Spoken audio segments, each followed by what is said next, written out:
Hello everyone. जैसे कि पिछले वीडियो में एक प्रॉब्लम था कि अगर पॉलिनोमियल का डिग्री n है और ऐसे दो पॉलिनोमियल्स हो जाएं जिसको मल्टीप्लाई करना है तो मिनिमम नंबर ऑफ मल्टीप्लिकेशन या टाइम कॉम्प्लेक्सिटी क्या होता है। उसके लिए हम किसी दूसरे प्रॉब्लम का हेल्प ले रहे हैं और वो देखिए प्रॉब्लम क्या है। अब ये प्रॉब्लम है कि अगर आपके पास कॉम्प्लेक्स नंबर है क्या ai प्लस बी और ci प्लस डी। अगर ये दो कॉम्प्लेक्स नंबर है इसको चाहते हैं मल्टीप्लाई करने के लिए कंप्यूटर में कैसे होगा।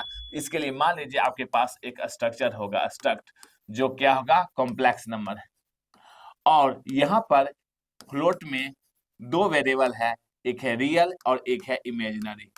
बस यानी एक रियल और इमेजिनरी, यानी इस स्ट्रक्चर का कोई ऑब्जेक्ट बनाएंगे तो उसके अंदर रियल में एक ए होगा और दूसरा क्या होगा बी होगा। बस ए बी, सॉरी थोड़ा सा आगे पीछे लिख दिए हैं, चेंज करते हैं। यानी कि रियल और इमेजिनरी, या इसको ही चेंज करते हैं कि जैसा लिखे हुए हैं उसी तरह से इमेजिनरी और रियल कर देते हैं नेम, जैसे कि विजुअलाइजेशन अच्छा हो। यानी कि इमेजिनरी और रियल। तो इस केस में आपके पास ए और बी रखाएगा एक ऑब्जेक्ट इसका जो स्ट्रक्चर होगा उसमें, और दूसरा ऑब्जेक्ट इसका होगा उसमें सी और डी रखाएगा। अगर आप इसे मल्टीप्लाई करेंगे तो इसी टाइप का कोई ऑब्जेक्ट होगा उसमें आप स्टोर करेंगे। यानी वो जो स्टोर होगा वो किस फॉर्म होगा, एक्स वाई के फॉर्म होगा। एक्स क्या है इमेजिनरी होगा, वाई क्या होगा रियल पार्ट होगा और इसमें सेट हो जाएगा एक्स और वाई। तो अगर आप चाहते हैं इसको मल्टीप्लाई करें तो इसको मल्टीप्लिकेशन करने पर आपको मिनिमम मल्टीप्लिकेशन का क्या डिमांड होगा। तो नॉर्मली अगर x निकालना चाहते हैं यहाँ x, तो x का मतलब है इमेजिनरी, जो a किससे मल्टीप्लाई होगा d से, तो a मल्टीप्लाई होगा d से क्योंकि a होगा d से और b होगा c से। बस यानी कि आपको टू मल्टीप्लिकेशन का यहाँ डिमांड होगा। उसी तरह से अगर आप y चाहते हैं निकालने के लिए y, तो y के लिए क्या करना होगा b और d को मल्टीप्लाई करेंगे, बिल्कुल सही, माइनस a और c को। क्यों? क्योंकि i और i है, ऑब्वियसली आई स्क्वायर हो जाएगा तो -1 बन जाएगा। तो आपको नॉर्मली x और y निकालने के लिए आपको 4 मल्टीप्लिकेशन का डिमांड होगा, बट आप इसको 3 मल्टीप्लिकेशन में भी निकाल सकते हैं, ये पॉसिबल है, ऐसा कर सकते हैं क्योंकि यही आइडिया सेम आइडिया पीछे के प्रॉब्लम में अटैच होता है। तो देखिए कैसे कैसे निकलता है। मान लीजिए कि आपके पास ए बी है और सी डी। ए बी इसको मल्टीप्लाई करना है किससे, सी डी से, सी डी। यानी ये ए आई प्लस बी है, ये सी आई प्लस डी।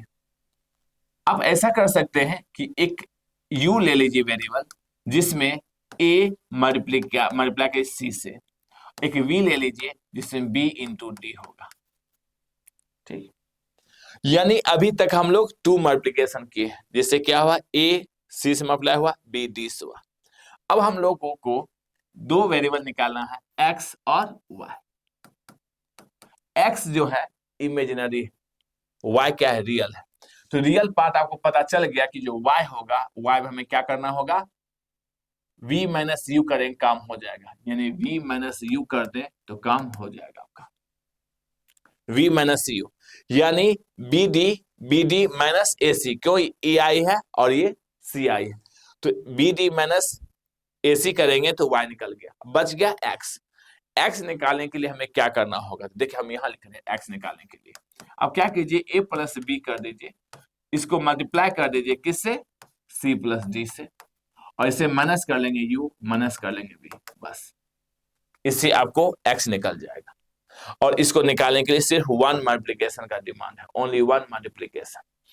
अब है कि इसको समझाते हैं कि सचमुच में निकलेगा कि नहीं निकलेगा, समझा रहे हैं, मगर ये नहीं कि वो हम करेंगे यही 1 मल्टीप्लिकेशन यहाँ डिमांड होगा जिससे x निकले। देखेंगे ये कैसे काम कर रहा है। ये इससे मल्टीप्लाई होगा तो AC बन जाएगा, ये इससे मल्टीप्लाई होगा तो क्या होगा AD बन जाएगा, ये इससे मल्टीप्लाई होगा तो BC बनेगा, और ये इससे मल्टीप्लाई होगा तो BD बनेगा। U में क्या है आपका, U में A इंटू सी, और v में क्या है, v में b इंटू डी।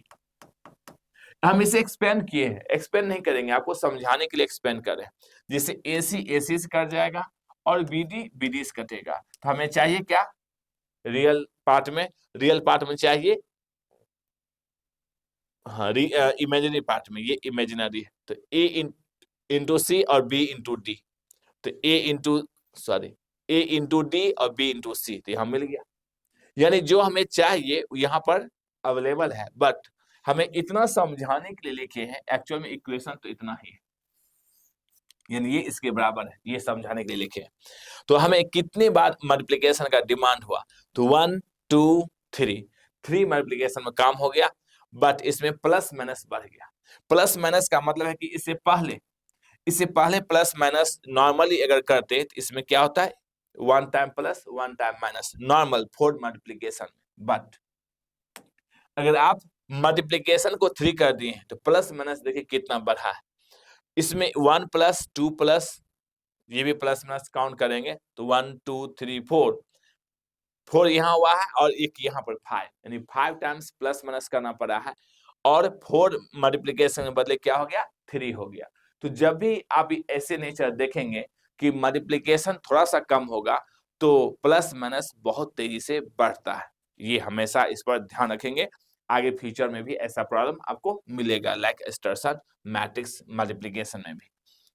तो ये अब एग्जाम्पल से समझाते हैं कि ये कैसे काम करता है। एग्जाम्पल लेते हैं, जैसे मान लीजिए कि आपके पास 2i प्लस 4 है, इसको मल्टीप्लाई कर रहे हैं किससे, 6i माइनस 3 से।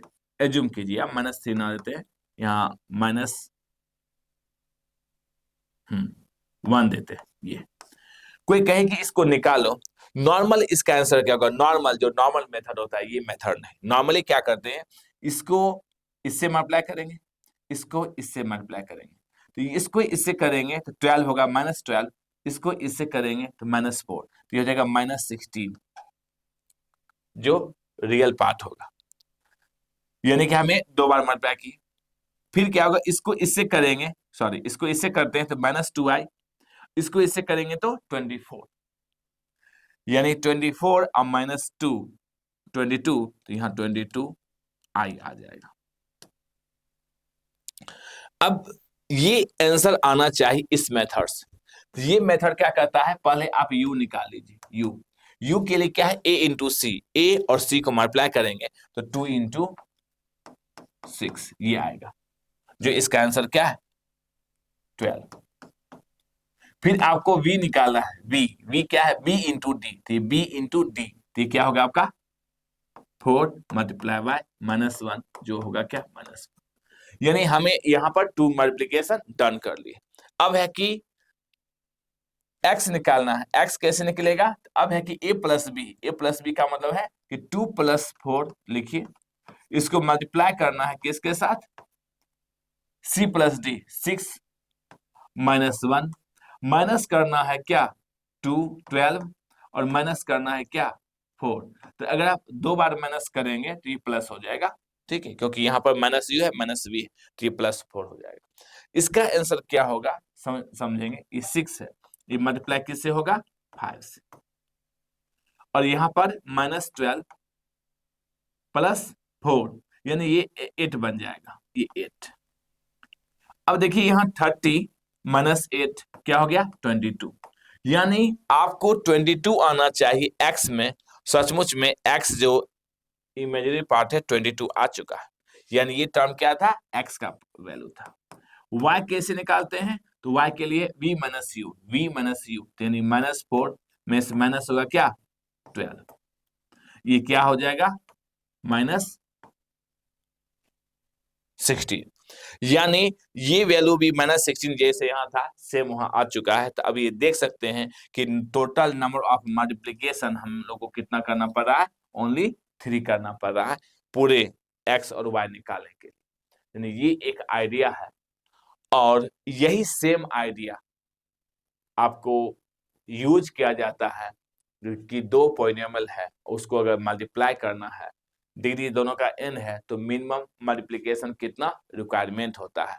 तो याद रखना है कि अगर वो चीज उसका आंसर नहीं जानते हैं, अगर आप इस चीज का भी आंसर बता दिए वहां पर बोल करके, तो वो बहुत ही वैलिड माना जाएगा, क्योंकि सचमुच में जब आप उसको इंटरनल पढ़ेंगे तो आपको यही आइडिया कॉपी वहां मिलेगा कि किस तरह से आई का एडजस्टमेंट है, तो वहां एक्सपोनेंट का एडजस्टमेंट होता है और वो अरेंज हो जाता है नंबर।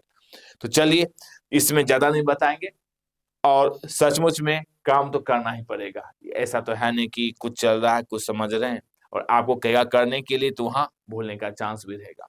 और ये नहीं कि बस एक ही तरीका है, हजारों तरीके हैं, कहना मुश्किल है। इसमें हम 3 मल्टीप्लिकेशन का डिमांड है, कुछ इंडिपेंडेंसी दे तो और बहुत कुछ किया जा सकता है। बट जितना सामने में पूछा जाता है आप उतना बताने की कोशिश करेंगे, सोचेंगे, बेटर आपको हमेशा ऑप्शन मिलता रहेगा। ये कभी ना सोचना है कि जो बताया गया है उतना ही चीज है, वहां इनफाइनाइट है। इनफाइनाइट बैठ जाएंगे तो पता नहीं कि कितना टाइम देना पड़ जाएगा आपको इसी चीज में। तो ये सिर्फ और सिर्फ आप पर डिपेंड करता है कि कितना टाइम किसी प्रॉब्लम पर देते हैं।